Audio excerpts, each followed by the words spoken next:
दोस्तों, बताया जाता है कि इतिहास के कई युद्ध ऐसे थे जो कई कई सालों तक चले। जी हाँ, लेकिन एक युद्ध ऐसा भी है जो रेतीली जमीन के बीचों बीच करीब 2000 सालों से चल रहा है। 8000 सोल्जर आज भी युद्ध की मुद्रा में खड़े होकर अपने बादशाह को प्रोटेक्ट कर रहे हैं। सभी सैनिकों को उनके पोस्ट के हिसाब से खड़ा किया गया है। इन सेना में सबसे आगे 6 फुट 7 इंच के कद वाला जनरल है और उसके पीछे रथों की कतार लगी हुई है। हर रथ में 4 घोड़े जुते हुए हैं जिनके ऊपर तीरंदाज बैठे हैं। उनके पीछे पैदल सैनिक और उनका सेनापति है। ये सब जिस बादशाह की प्रोटेक्शन कर रहे हैं वह कुछ ही दूरी पर एक नदी के बीच में खड़ा है जिसका नाम था चीन शी हुआंग। और वो नदी पानी की नहीं बल्कि मरकरी यानी पारे की है। आपको जानकर शायद हैरानी हो, लेकिन ये युद्ध जमीन के अंदर चल रहा है। तो आखिर क्या रहस्य है इस आर्मी का? ये सैनिक जमीन के नीचे कैसे पहुंचे और ये लोग किससे युद्ध कर रहे हैं? जानने के लिए बने रहिए हमारे साथ वीडियो के अंत तक। इसके लिए अब करीब 2300 साल पीछे जाना पड़ेगा, जब चीन हुआ ही नहीं करता था। क्राइस्ट यानी कि ईसा से 3 सदी पहले तक वो 7 अलग अलग राज्यों में बटा हुआ था जिनके नाम थे यान, झाओ, ची, चू, हान, वी और चिन। दोस्तों, इन सातों में आपस में लड़ाई चलती रहती थी। हालांकि लड़ाइयों का तरीका बड़ा सीधा होता था। दुश्मन की कमजोरी का फायदा उठाना नीच हरकत मानी जाती थी। फिर ईसा से 390 साल पहले एक सामंत या फिर कहें कि एक योद्धा का उदय हुआ जिसने युद्ध के नियम हमेशा के लिए बदल दिए। दरअसल चिन वंश में शांग येंग नाम का एक सामंत पैदा हुआ था। उसने एक नई फिलॉसफी दी जिसे फाजियो के नाम से जाना जाता है, जिसका मतलब था आदमी खुद कर्ज है इसलिए वो ज्यादातर गलत काम ही करेगा, इसलिए सख्त रूल्स और लॉज की जरूरत है। इस फिलॉसफी के बेस पर नए कानून बने। ऐसे कानून की अगर कोई जुर्म कबूल नहीं करता तो वो 2 टुकड़ों में काट दिया जाता है। फाजिया के अनुसार किसी राज्य का सिर्फ एक पर्पस था। इस फिलॉसफी को बेस बनाकर चिन राज्यों ने अपनी सेना को ताकतवर बनाया। हर परिवार के लिए जरूरी हो गया कि वो अपने बच्चों को सेना में भेजें। ताकतवर सेना के दम पर चिन राज्य ने एक के बाद एक युद्ध जीते और देखते देखते चीन कुछ ही डिकेड्स के अंदर ताकतवर राज्य बन गया। फिर 230 बीसी में 13 साल का एक लड़का चीन की गद्दी पर बैठा।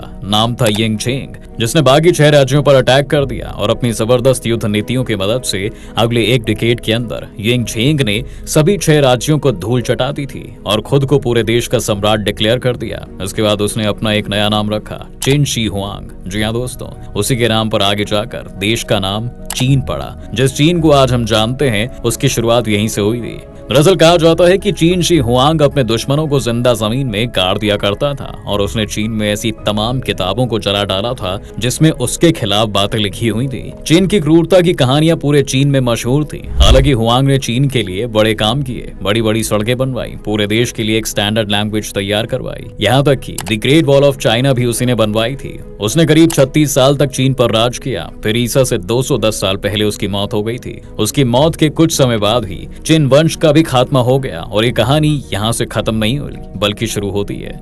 दरअसल दोस्तों, चिन शी हुआंग एक सन की सम्राट था। दुनिया जीतने के साथ साथ उसमें एक और सनक थी, वो ये थी कि अमर होने की। वह अमर होने का सपना देखने लगा था। ये सपना उसकी मौत का कारण भी बना। दरअसल हुआंग ने अपने अधिकारियों को ऐसे अमृत की खोज में भेजा जिससे पीकर वह अमर हो सके। अधिकारी अमृत की खोज में निकल तो पड़े। इस बीच किसी ने उसे बताया कि पारा यानी मरकरी इंसान को अमर बना देती है।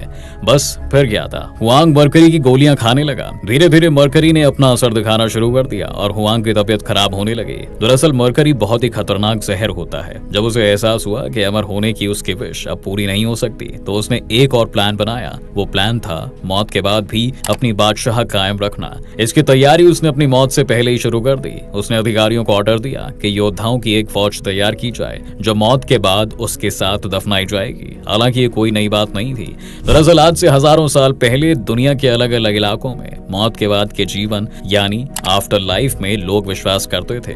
तब राजा या किसी रईस व्यक्ति की मौत पर उसके पसंदीदा नौकरों और जानवरों के साथ उसको दफन किया जाता था, क्योंकि वह मानते थे कि ये दूसरी दुनिया में राजा की सेवा करेंगे। चीन और मिस्र की पुरानी कब्रों से इसके सबूत भी मिलते हैं दोस्तों। चीन शी हुआंग भी अपनी आफ्टर लाइफ के लिए एक बड़ी सेना चाहते थे। इस बादशाह की तुलना चीन के राष्ट्रपति शी जिनपिंग से भी की जाती है। इसकी बात वैसे हम बाद में करेंगे। फिलहाल सवाल ये है कि क्या 8000 लोगों को जिंदा दफना दिया गया था? इस राज से पर्दा 29 मार्च साल 1974 को उठा। जब चीन के शांगसी राज्य की राजधानी शियान के पास किसान कुआं खोद रहे थे। वो लोग अब पानी खोज रहे थे, लेकिन जमीन से कुछ और ही निकल आया। उन्हें दिखाई दिया एक सर। थोड़ा और खुदाई की तो हाथ, टांग और बाकी शरीर भी दिखने लगा। उसके बाद आर्कियोलॉजिकल डिपार्टमेंट ने कुएं के आसपास 1.5 किलोमीटर के दायरे में खुदाई करवाई। एक ऐसा मंजर दिखा जो पहले कभी ना देखा गया था, न शायद आगे देखा जाएगा। ये एक विशाल काय कब्र थी। हालांकि ऐसी कब्रों का मिलना कोई नई बात नहीं थी, लेकिन ये भी कोई ऐसी वैसी कब्र नहीं थी, बल्कि 94 वर्ग मीटर के इलाके में दफनाया गया पूरा एक शहर था। इसमें से 11 कतारों में खड़े 8000 सैनिक बाहर निकले। साथ में निकले 600 घोड़े, 160 रथ, तीर तलवार और 40,000 अस्त्र शस्त्र और सैकड़ों जानवर। सवाल अभी भी वही है कि क्या इन्हें जिंदा दफना दिया गया था? दरअसल तब तक ऐसा समय आ चुका था दोस्तों, जब इंसान की बलि की आलोचना होने लगी थी। जी हाँ, ऐसे में सम्राट की कब्र की रखवाली के लिए टेराकोटा से बनी मूर्तियों को बनवाया गया था। सम्राट ने जमीन के नीचे करीब अपना एक और साम्राज्य बना रखा था। इसका सबूत भी है क्योंकि कुछ समय पहले ही मिट्टी में दफन संगीतकारों की मूर्ति खोजी गई है, जो मनोरंजन के लिए थी। टेराकोटा आर्मी माना जाता है कि सम्राट के मकबरे की रखवाली कर रही है। इसका खोजा जाना सभी के लिए हैरान करने वाली खबर थी, क्योंकि इसका कोई ऐतिहासिक रिकॉर्ड नहीं था। अभी तक लगभग 2000 सैनिकों की मूर्ति और घोड़े मिले हैं, लेकिन माना जाता है दोस्तों कि करीब 6000 सैनिक अभी भी जमीन में दफन हैं और उन्हें खोजा जाना बाकी है। जमीन के नीचे दफन मूर्तियों की बनावट हर किसी को हैरान कर देती है। ऐसा इसलिए क्योंकि इन्हें बेहद डिटेल के साथ बनाया गया है। हर सैनिक की वेशभूषा अलग अलग है। कोई बाल वाला है तो कोई बिना बाल वाला, किसी के सर पर टोपी है तो कोई चोटी वाला। हर सैनिक के हाथ में हथियार। औसतन मूर्तियों का कद लगभग 5 फुट 11 इंच है और सबसे आगे खड़ी जनरलों की एक कतार, जिनकी ऊंचाई आम सैनिकों से कहीं ज्यादा थी। खास बात ये थी कि यह सभी पुतले इस प्रकार खड़े थे जैसे युद्ध के लिए कोई व्यूह बनाया गया हो। मानो ये लोग अखंड चीन के पहले सम्राट चिन शी हुआंग की रक्षा के लिए खड़े हों, जिसकी कब्र पुतलों की सेना के बीचों बीच थी। चीनी इतिहासकारों की माने तो ये 8000 पुतले बनाने में 10 साल का समय लग गया था और करीब 7 लाख कारीगर इस काम में लगाए गए थे। पुतलों को एकदम असली योद्धाओं की तरह बनाया गया था और उन पर रंग भी किया गया था। टेराकोटा आर्मी के मिट्टी के पुतलों के सिर, धड़, हाथों और पैरों को पहले अलग अलग तैयार किया गया था और फिर उन्हें जोड़ दिया गया। जोड़ने के बाद उन्हें आग में तपाकर मजबूत कर दिया गया। इससे ये मिट्टी के पुतले इतने असली लगते हैं कि जैसे अभी बोल पड़ेंगे। जब सभी सैनिकों की मूर्ति बन गई तो उन्हें असली हथियार दिए गए। सैनिकों के हाथों में तांबे की तलवारें दी गईं। खुदाई में 40,000 से ज्यादा हथियार मिल चुके हैं दोस्तों। जांच में ये भी पता चला है कि ये सभी हथियार कभी भी युद्ध में इस्तेमाल नहीं हुए, बल्कि सिर्फ सम्राट की अंडरग्राउंड सेना के लिए विशेष तौर पर बनाए गए थे। चिन शी हुआंग की कब्र आज भी आर्कियोलॉजिस्ट के लिए एक रहस्य बनी हुई है। मकबरे के टीले के जियोफिजिकल सर्वे हुए हैं, लेकिन उनकी खुदाई अभी तक नहीं हुई है। हालांकि मकबरे के बारे में हान राजवंश के एक इतिहासकार ने लिखा है कि यहाँ 100 अधिकारियों के लिए महल और सुंदर टावरों के साथ कई रेयर आर्टिफैक्ट्स भी हैं।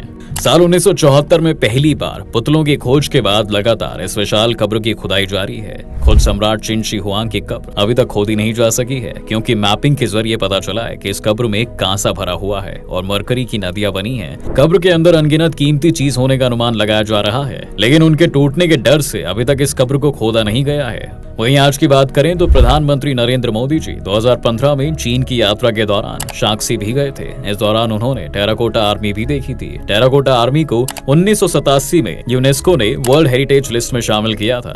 चलिए आखिर में अब आपको इस कब्र और इस सम्राट का एक खास कनेक्शन बताते हैं। दोस्तों, जैसा कि हम बात कर चुके हैं कि चीनी मीडिया इस सम्राट की तुलना चीन के राष्ट्रपति शी जिनपिंग से भी करती है। ऐसा क्या कनेक्शन है दोनों में, आइए जानते हैं। दरअसल साल 2018 की बात है, जब चीन की कम्युनिस्ट पार्टी ने दशकों से चला आ रहा एक नियम बदल दिया। नियम ये कि कोई व्यक्ति सिर्फ 2 बार राष्ट्रपति की कुर्सी पर बैठ सकता है। हालांकि बाद में ये नियम बदल दिया गया और इसके बदलते ही शी जिनपिंग का रास्ता साफ हो गया। अब वो आजीवन राष्ट्रपति बने रह सकते हैं।